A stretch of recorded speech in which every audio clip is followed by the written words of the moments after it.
we used to work in the same newsroom, although you walk in a much higher plane than I did.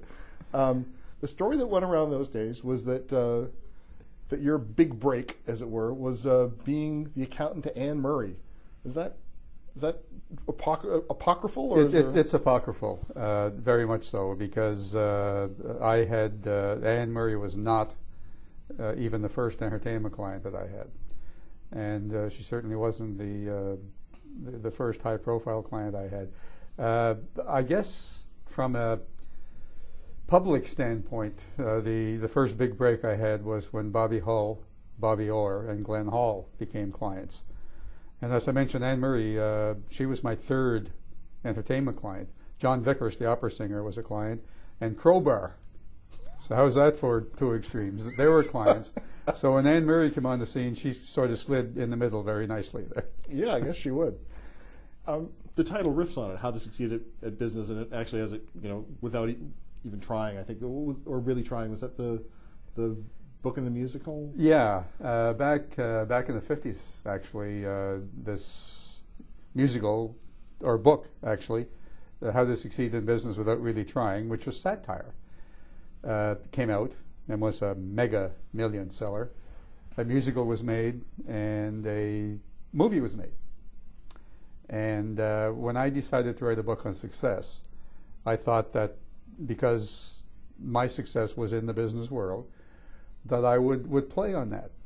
And so I changed it slightly to How to Succeed in Anything by Really Trying. And believe me, this is not satire. This is the real thing. What's in this book is probably about, if you were to count them all, about 50 elements of success. There are, I think, 30 chapters, each having its own element. And then within one or two of those chapters and within the introduction, I introduce about another 10 to 20 elements of success. So everything I've learned since I started to work is in there. And you mentioned earlier about Anne Murray. I was very, very lucky to be around extremely successful people for nearly all of my working life. Even as an office boy at the CPR, which was my first job, I was exposed to successful people. And when I was 17 years old, I started to write down everything that I observed about these successful people, about their characteristics, about the way they comported themselves, what their backgrounds were, what seemed to work, what seemed to not work.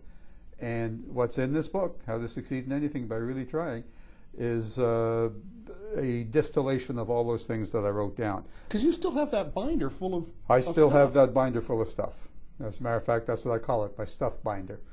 And it's now computerized, I'm almost ashamed to say. But that's where it all came from. But one of the common threads, and there were a number of common threads that ran through all of these successful people's success.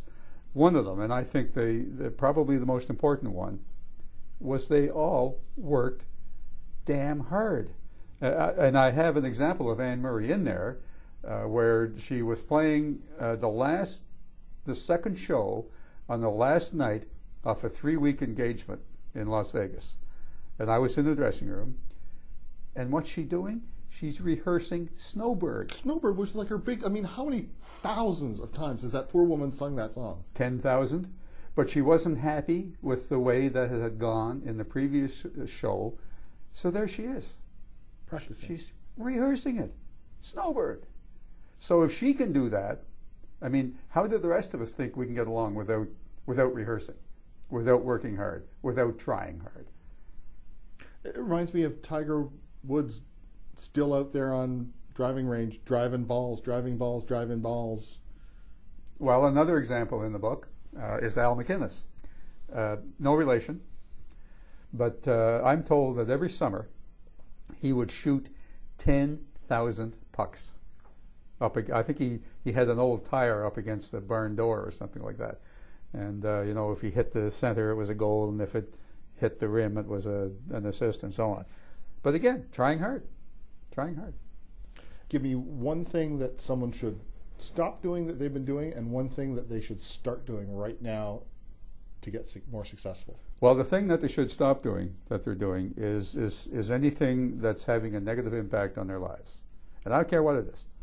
Even in these so-called tough economic times, if your job is having a negative impact on your life, then first opportunity, you change that job. The way I put it in the book is that to be a good gardener, you not only have to love flowers, you have to hate weeds. And by that I mean is you got to pull those weeds out of your life.